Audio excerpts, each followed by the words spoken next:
Bambilor jug na di far boppam ku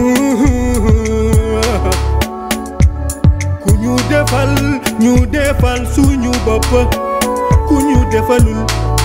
ñu defal suñu bopp développement participatif lañu woote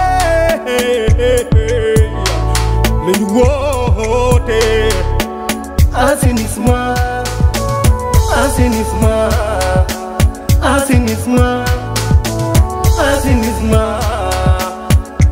poste de santé sax bu rek ñu préciser que ni lii point de presse la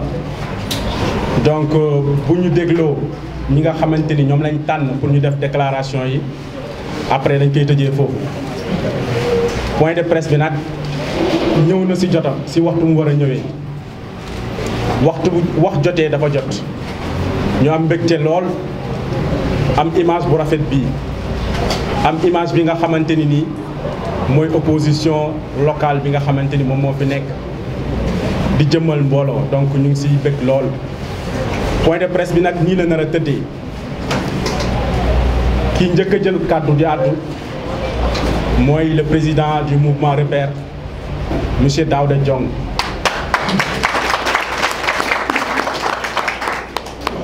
suñ si paree dinañ jox kàddu monsieur Mamadou Sall Diop mu def aussi une déclaration ci kàllaamay wolof suñ si jógee jox monsieur président Ousmane Rougui Ba monsieur le maire mu def déclaration en wolof complété li nga xamante ni moom la monsieur Mamadou Sall Diop war a wax. après ñu soog a jox Mamadou Dampakha mu tëj kàddu gi ñu tëj ko ñaan maa ngi jégalu ci kàddu yi waaye noonu lañ koy rangalee rek par ordre de parole. Chère population de la commune de Bambilor, élargie dans son département, les différentes forces de l'opposition locale se sont regroupées dans ce contexte élection législative pour accompagner la dynamique de changement qualitatif dont le Sénégal a besoin. Les défis politiques, aussi bien locaux que nationaux, exigent la remise en cause des ambitions personnelles ou partisanes. L'heure est à l'unité. L'heure est à l'unité pour confirmer que l'opposition locale détienne la majorité dans la commune. Et j'en demande des applaudissements forts.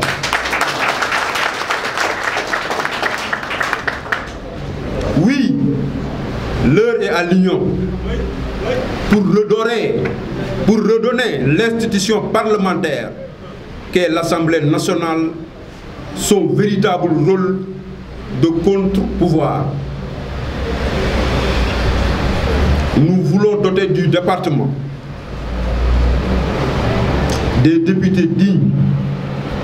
qui comprennent la véritable mission qui leur est assignée, mais également des députés capables de représenter au vrai sens du terme les populations de la commune de Bambilor et du département dans sa généralité. Chère population, chers concitoyens de la commune de Bambilor, nous saluons l'esprit de grandeur et de sacrifice et de don de soi des différents leaders qui sont ici présents pour parvenir à cette union. C'est très important à souligner. Oui, cette union est signe de victoire. C'est une étape importante de l'histoire politique de cette commune qui vient d'être écrite. Et nous invitons tous les autres leaders de mouvements, de partis politiques, de coalitions de partis, à venir s'adhérer à cette dynamique. Chère population, un jalon vient d'être posé pour asseoir une opposition locale représentative et forte. Les difficultés auxquelles notre pays et notre cher Bambilor, et notre cher Bambilor, et notre cher Bambilor est en train de vivre, c'est carrément le désarroi total. Hein? Donc, l'objectif de cette unité est de donner une victoire éclatante à la coalition Yewwi Wallu.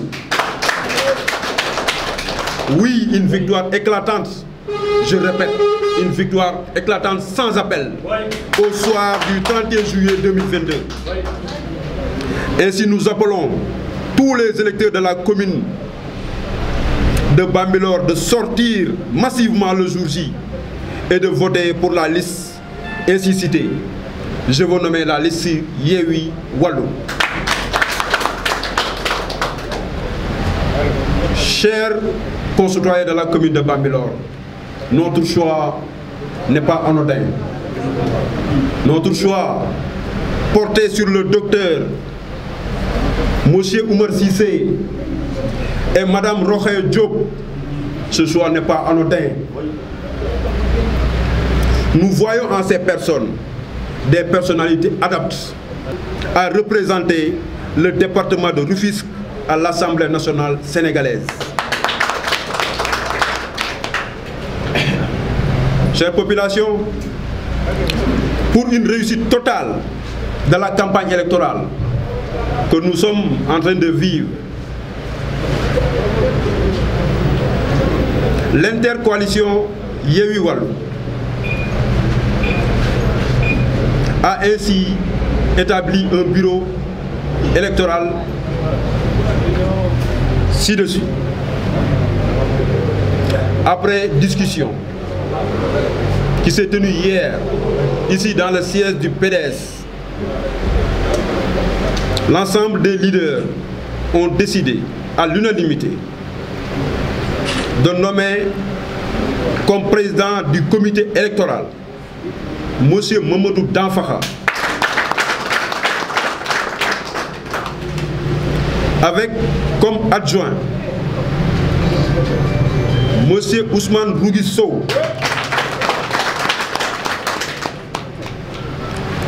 et 3 directoires ont été établis. Un directoire de campagne, un directoire chargé de la communication et un directoire chargé des élections.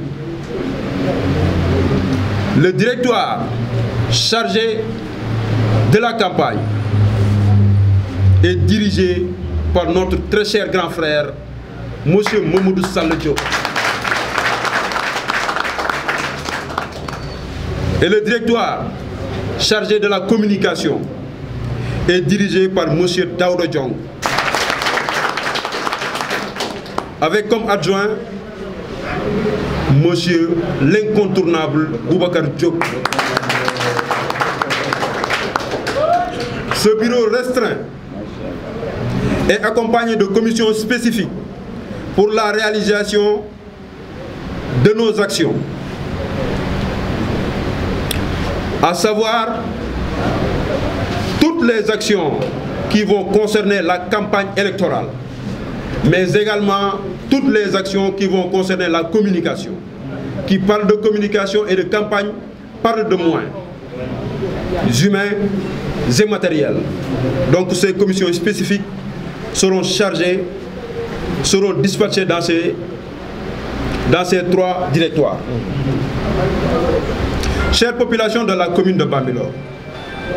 au nom de la coalition Wallu Yewwi, nous demandons au CER, à notre bien-aimé Dieu, de bénir la commune de Bambilor. Ce communiqué, conjointement réalisé par ce comité électoral, est fait aujourd'hui,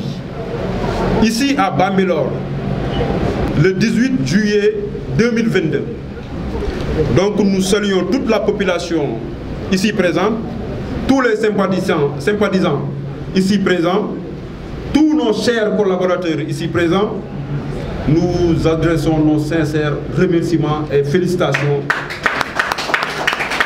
par rapport à cette journée. di wax ni ñu ngi nuyu Sénégal yëpp di nuyu département Rufisque di nuyu aussi la commune de Bambilor mais di nuyu également la diaspora sénégalaise di nuyu tamit responsable yi nga xam ni tey ñoom ñoo ñu baaxee seen teewaay fii ci jotaay bu rafet bii di nuyu kilifa yi nga xam ne rot nañ ci jotaay bi mais tamit di nuyu suñu mbokk journalistes yi nga xam ni tey ñoo ñëw ànd ak ñun ci liggéey bi. président Daouda wax na ko léegi tey ku nekk xam nañu ñu ngi waajal lu ñuy wax élection législative élection yooyu nag dafa am solo su rëy ndax ku nekk xam na jafe-jafe yi nga xam ni Sénégal moom lay dund fi mu nekk rawatina commune bu Bambilor ñu xam ni défi yi bëri na lool te it ci fi nga xam ni mooy assemblée nationale dafay baax bu boobaa ñu yónnee fa ay ndaw yoo xam ni nekk nañ li tubaab di wax à la hauteur mooy ndaw yoo xam ni am nañu ay bagages comme ni ko xale yi di waxee ay ndaw yoo xam ni am nañ sañ-sañ mais ay ndaw yoo xam ni vraiment am nañ personnalité boo xam ni kilifa bu ñu jàkkaarloo bu ñu waxee bu sigg déglu ko loolu tax ni ko population commune Bambilor bëggee mën naa wax sax ni mu ko yàgg bëggee ndaxte président Djibril wax na ko léegi ci nasaraan élection locale yi ñu génne commune Bambilor li ëpp ci ñiy voté wane nañu ñoom bu ñu sañoon opposition locale bi mooy toog nekk seen maire. li koy wax dafa am firnde ndax tey kii nga xam ni moo fi toog bi ñu wàññee xob yépp moom 44% kese la am ci score mais boo jëlee opposition bi nga xam ni ñoo jàkkaarloo ñoom ñëpp boo boolee li ñu am nañ ñoom 56%. 56% yooyu nag ñoo toog fii daje boole seen xam-xam boole seen yéene boole seen mën-mën boole seen i base boole seen i pexe pour yeewi askanu commune Bambilor. li ci gën a neex mooy amu ci kenn ci ñoom koo xam ne ci jotaay yi ñu amagul yépp wane nga ni man maay diw ku ci nekk fàtte nga sa bopp fàtte boo xam ne dina yéem ñi ci des ba ku ci nekk jàpp ni yaa gën a ñàkk solo ci mbooloo mi loolu nag occasion la pour man ma ndokkee leen ci bu baax ndaxte loolu moom la tubaab di tuddee la marque des grands hommes kon tey jii wan nañu commune Bambilor ni mën nañ dalal seen xel ndax am nañ ay doom yoo xam ni xam nañ enjeu yi nga xam ni tey moom moo leen di xaar loolu ñu ciy sant suñu borom bu baax di wax ni bi nga xamee ni tey dem nañ ba toll ci teg benn bureau boo xam ni moom moo nar a jiite le comité électoral la ca gën a yéeme mooy poste yi dafa mel ni xissa bi nga xam ni dañ ko doon wax ci yonent yàlla Muhammad ak ay saabaam yi nga xam ni dañ leen tegal ndawal ñu koy paasante di ko paasante ba bool ba jeexee bu ñu ñëwee fekk fa ndawal ba lépp poste yi bi ñu ko joxee noonu la demee woon bi ñu ñëwee fekkoon nañ fi benn comité électoral bu nga xam ni ay co-coordonnateur ñoo ci amoon le président Mamadou Demba Danfakha ak le président Ousmane Louga Sow jiite woon ko ñoom bi ñu yegsee dañoo summeeku ni ñun bu ñu seenoon yéen ñi soog a ñëw yéen jiite ñun ñu dellu ca ginnaaw ñun leen allah mukk du am li am kay mooy li fi nekkoon dañ koy doxal xool lu ñu ci dolli mais kenn du ko dindi bi ñu waxtaanee ba juboo suñu biir ñu ni kon léegi nañ ko tëggaat ba nga xam ni dina am président am vice président am directeur de campagne am directeur de la communication bu ko defee ñu toftal ci nag ay commission yoo xam ne incha allahu rabi ci àjjuma bii ñëw dañu daje ak mbooloom yépp ku nekk indi sa base ñu tànn ay commission étoffé commission yi ba liggéey bi mën a commencé. loolu nag li ci gën a neex mooy ni ko bi ñu nee kan moo nekk directeur de campagne dama ni Jibi yaay sama rakk tànnal boo desalee ma tànn. Jibi ni ma yaay sama mag mu tànn avant ngay tànn. noonu la fa demee ba nga xam ni tey ña nekkoon fële naa ñii góomal nañu mën a ànd esprit dépassement ak esprit kilifa bi nga xam ne tey moo prévaloon ci waxtaan bi loolu dafa nekk loo xam ne lu daw suñu xel. kon ñu ciy santaat suñu borom bu baax a baax ndaxte jotaay bi ci élection locale yi passé am na ay jëmm yu ko doon jéem mais li ci gën a yéeme mooy pratiquement amul benn tractation bu ci am ñu ci bëri Bouba Diop moo dem toog waxtaan ak ñoom ah ñun de jot nañu nekk benn ku nekk ni ko waaw ñun est-ce que ñu daje nekk benn liggéey bi dal kon Bouba tamit ñu koy loolu nag dafa nekk lu am solo. merci Bouba. lu nga xam ni ñun ñoo tànn ni bi yoon bu ñu yónnee ci assemblée nationale bu Sénégal dañ fay yónnee ay nit yoo xam ni jàppe nañ seen compétence kenn du ko lam-laamee ñu tànn ki ñuy wax le docteur Oumar Cissé colistière am nekk madame Rokhaya Diop loolu daañu ci taxaw tuuti ndaxte olof daf ni seytaane waxul dëgg mais yàq na xalaat ndaxte ñun waxtu wi nga xam ni leader yu mag yi nga xam ni tey ñu ngi émerger mën nañ ci lim suñu frère Ousmane Sonko di développer ay élan d'unité africaine et de panafricanisme kon fi ñu tollu tey jii ci politique bu Afrique nit ñi ñu ngi jinax frontières yi ñuy arrière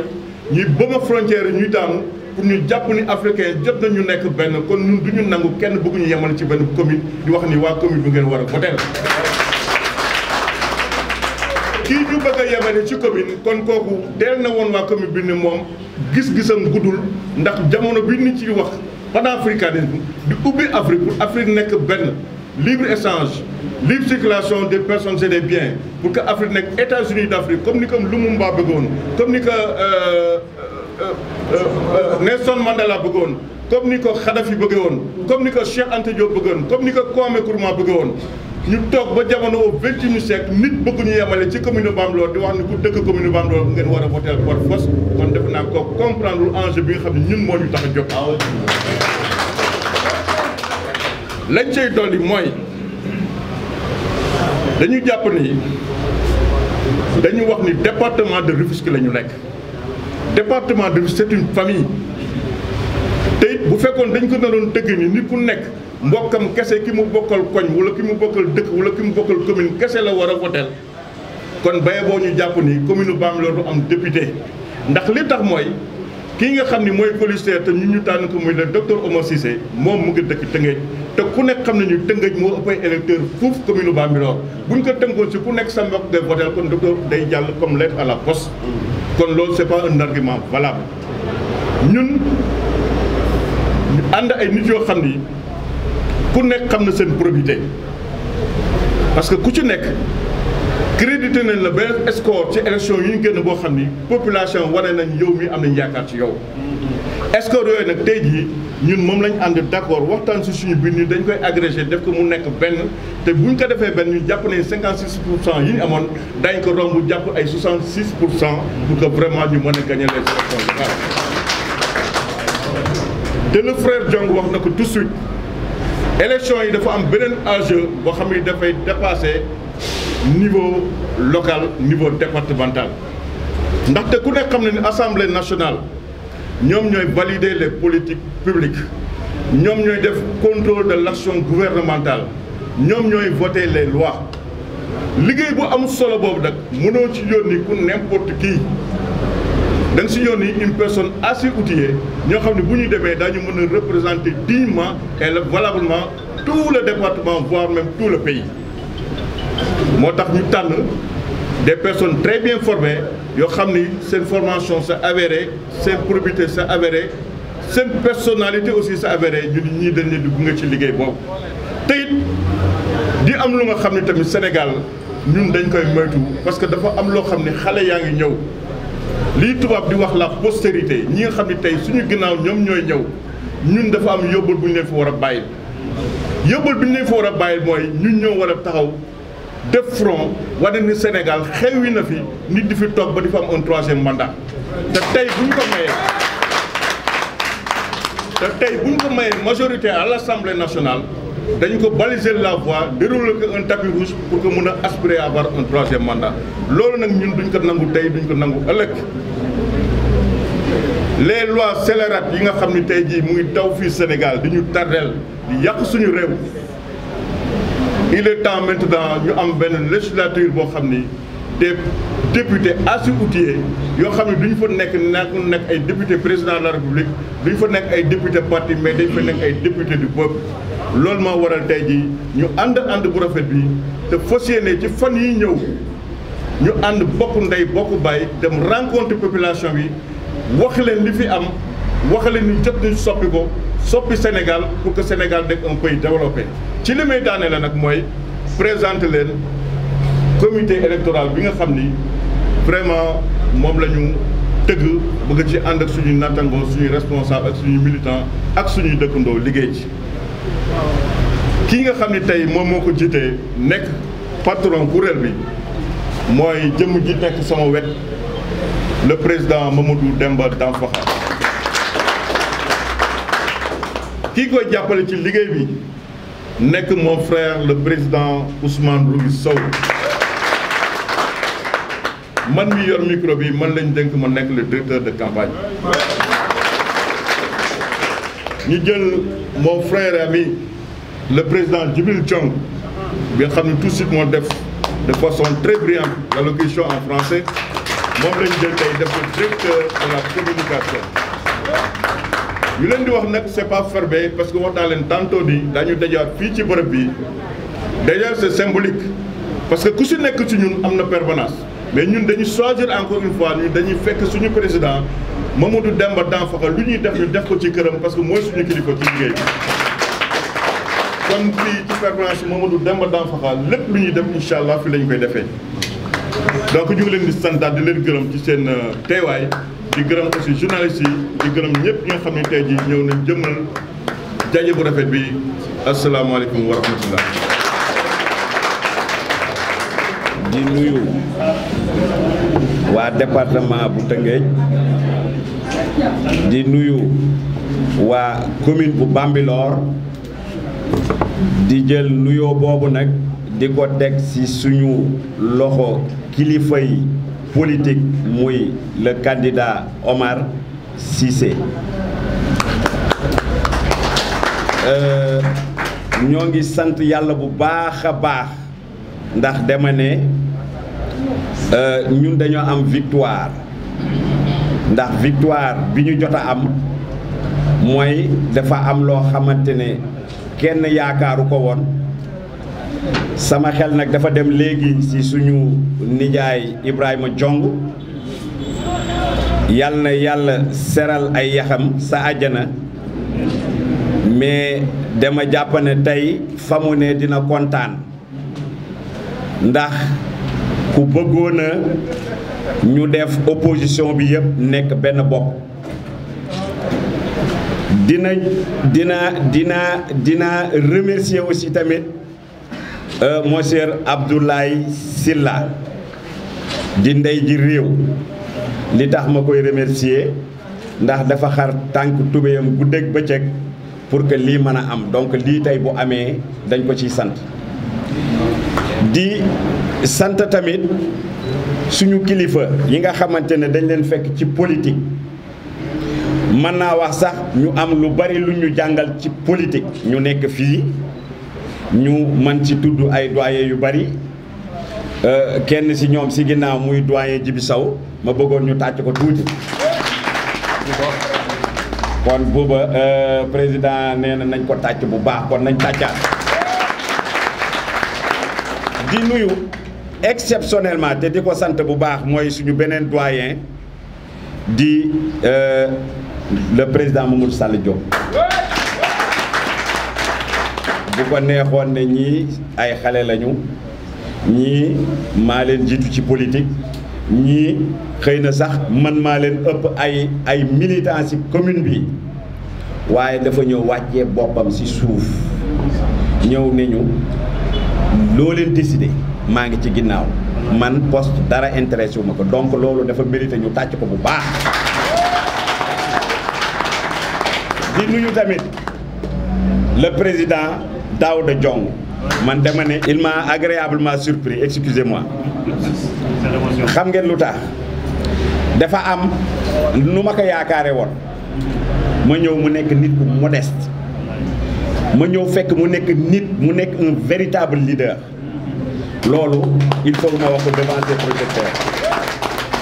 Daouda, cette commune de Bambilor a besoin des fils comme vous. dafa bëgg tey dañoo bëgg tey ci politique bu bees bi ñu bëgg politique bi nga xamante ne da ngay jël sa intérêt teg ko ci ginnaaw jiital intérêt commune bi donc loolu la yàlla def. di féliciter di remercier le président Mamadou Danfakha moom it jiitalul dara jël léppam investir ko pour cette commune de Bambilor war nañ ko tàcc bu baax. dama ne yéen journalistes yi ñu ngi leen di sant di leen gërëm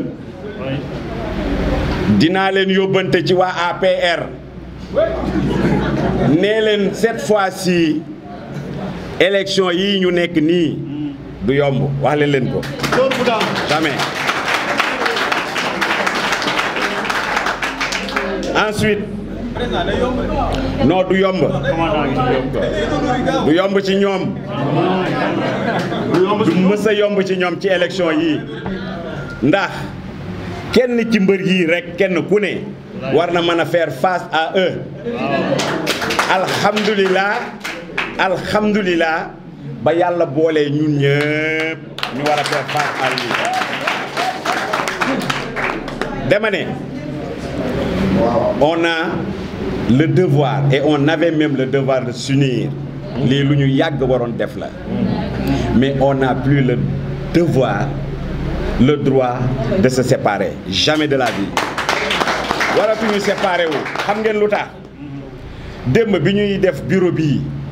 daka wane dafa daw yaram xam ngeen lu tax ñun dañu prévoiroon comme ni ko président Modou Sall waxee léegi ay coordonnateur parce que bëggoon rek kenn ku ne bu ñëwee ci lii nekk à l'aise mais ñoom seen modestie ak seen woyofte bi ñu ñëwee dañ ne ñun ñoo ngi seen gannaaw def leen lu leen neex c'est extraordinaire. Mamadou Danfakha mii li tax ñu def ko président man ak moom ñoo waroon nekk kenn ki nekk président keneen ki nekk adjoint ma ne ko Mamadou ñii du ñu gën a gore jëlal poste bu la neex boo paree man ma jël beneen mu delloo ma lépp ma ne ko par la force ngay nekk président ñun lii la ñu bëgg ëllëg si biir bu ñu dajee fii bu intérêt Bambilor taxawee dañuy fàtte intérêt Djibi Diong Daouda Diong dañuy fàtte intérêt le président Mamadou Sall dañuy fàtte man sama intérêt personnel ñu fàtte intérêt Mamadou Danfakha ñu jël intérêt Bambilor loolu nag je pense que population bu Bambilor dootuñu ko nangu jamais dootuñu nangu ñuy séparé wu dootuñu ko nangu la may wax nag ci militants yi tey dama bëgg ngeen comprendre ci élection yii ñu nekk nii waa pouvoir bi dañoo jaxase affaire yi ba xel yi dafa jaxasoo ba duñu xam ne sax nan la ñuy voté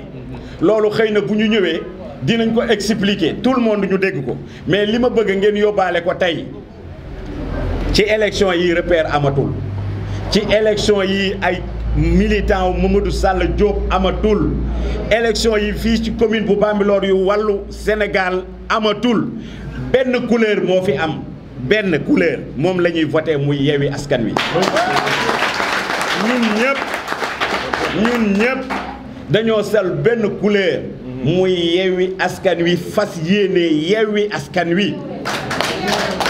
dama bëgg ngeen bind li may wax yéen journalistes yi ngeen nekk en témoin parce que dafa am lu ñu naan VAR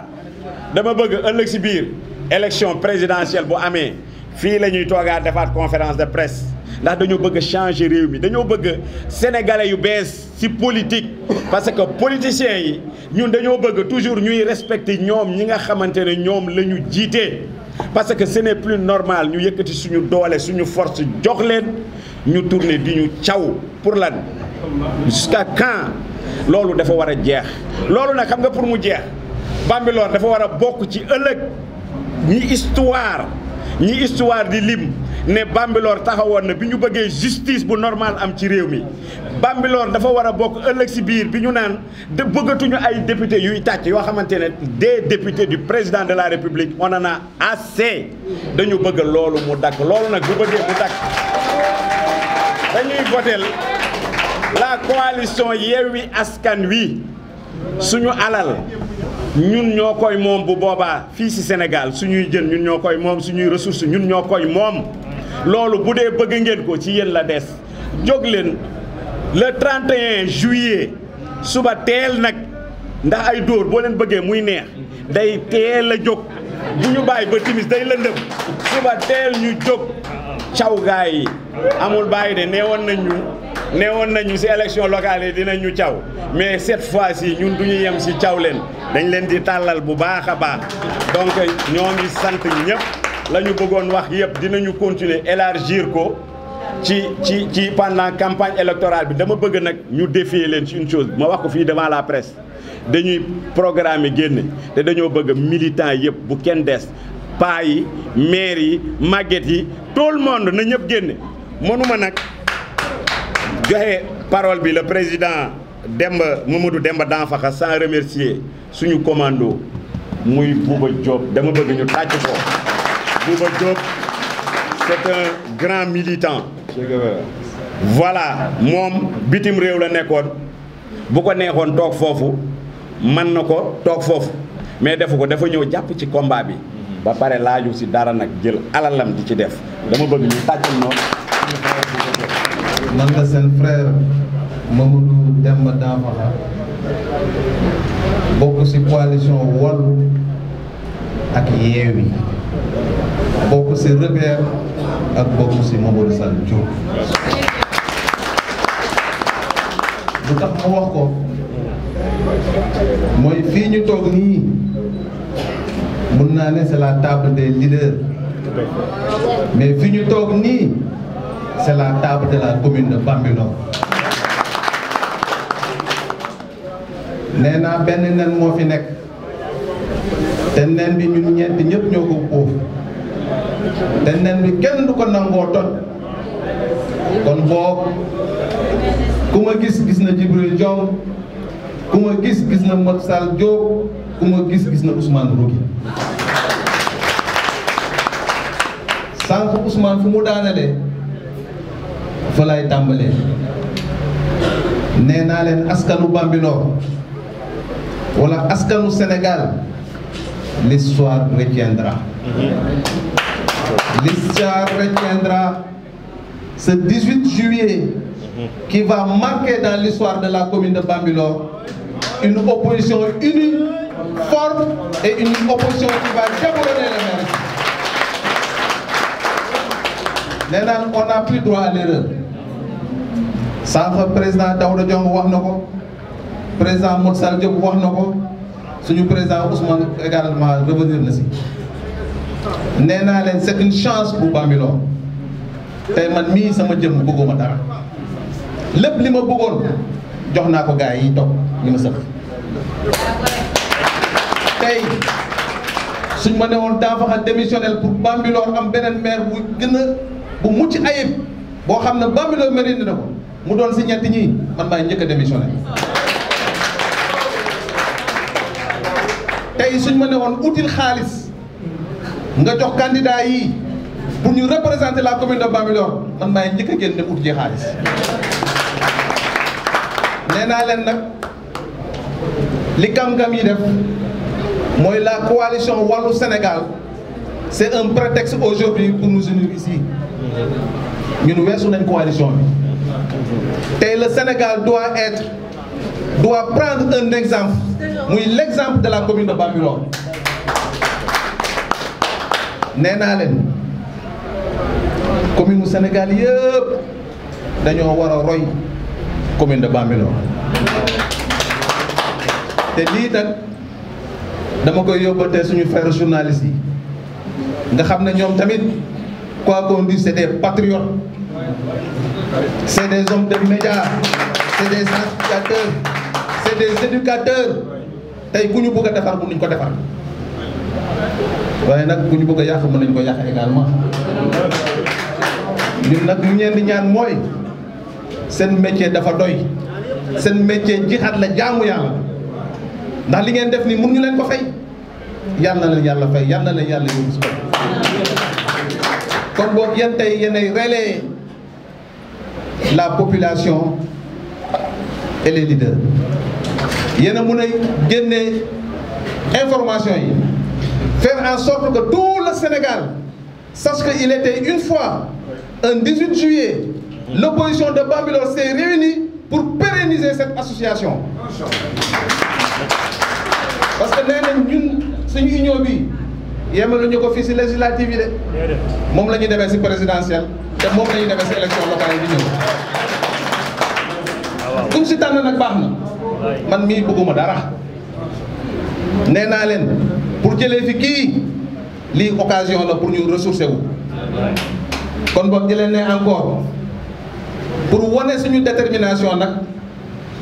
sama appel bi mooy si militants yi muy militant président Daouda Diong muy militant président Motsal Diop muy les militants de Ousmane Rougui Sow